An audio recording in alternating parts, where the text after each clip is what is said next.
The boys in Vietnam have a great reputation for the way they handled the caribou up there, and as I said, Wallaby Airlines, they can be relied upon in any kind of weather. What's this one goes to? We've talked about shortly landing this one.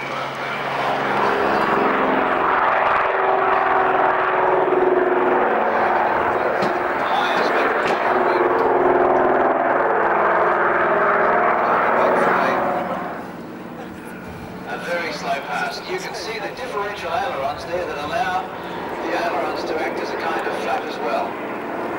Very slow pass, the loading bay door of the back is open, so you can almost simulate tossing up because here it comes.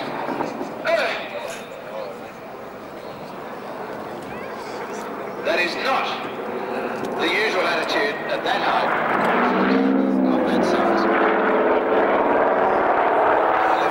Watch this yawing with that big fin out the top. Brett's pushing those rudders left and right, and we can see a terrific amount of yaw and control. Well, you can't tell me he's not having fun. Oh, he is having fun.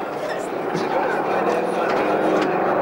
The beautiful thing about it, how that's going to take you.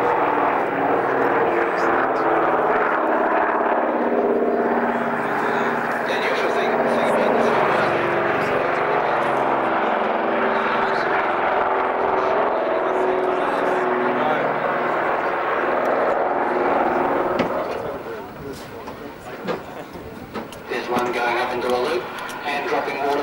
as the other one at the other end of the strip does the same. And above, Bill Dinsmore's upside down now and pulling down into the beauty of silent flight. And perhaps one thing we should point out is that these three machines that we can see here are made of fiberglass for local wiring clubs, and you can fly machines from about $15 an hour.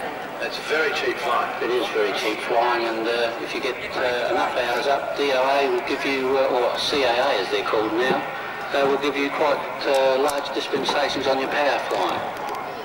I think that would be appropriate.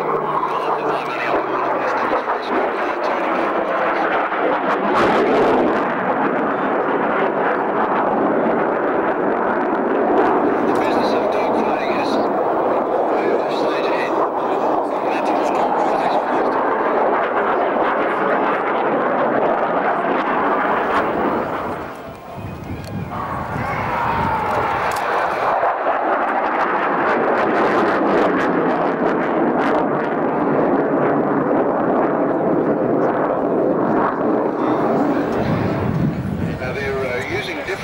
Smokes. I mean, apart from each aircraft having a different colour, what we had before was yellow and green, and now we've got red and blue. How do they generate the smoke on these things? There's a smoke grenade on the side of the aircraft. Smoke grenades come in a number of different colours, and the pilot just activates each smoke grenade as he requires it. Do you have any trouble with the cockpit filling up? Not normally. The only manoeuvre we do have is one where we climb vertically with a pedal turn, and if you don't keep pulling up pitch, the smoke will recirculate back through, which is a bit like flying an instruments with the glass inside the cockpit. Some of these manoeuvres.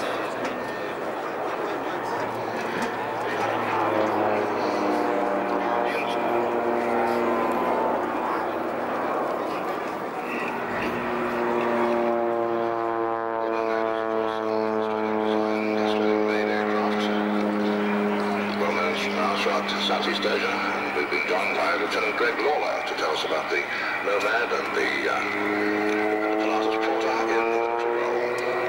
Yeah, good morning. The pilotus porter of the Nomad now, the porter's going to do a high-speed pass.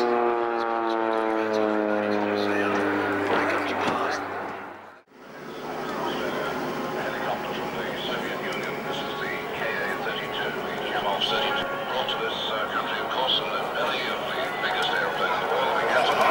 Exactly, and pinpoint anchor landing. Well, Red, they're very different from the umbrella-like things that you and I used to drop off the top of the Tacoma garage with back then. Well, I used to do that. Watching this still against the canopy is a cloud about it.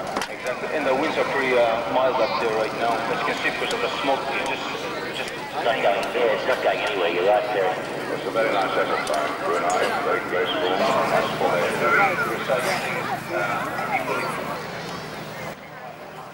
Yes, the Falcons are manoeuvring very well indeed. This is absolute world standard parachute jumping, Red. It certainly is. Australia's red berets leading the way down. The Falcons wheeling and diving and swooping to get into position that looks from the ground, as I say, very close to collision sometimes. And I guess they're not really as close as it might seem. No, it's just because looking up from the ground in the distance right here. Most impressive. Well, the next few acts are going to need smoke goggles, Red, to get rid of that one.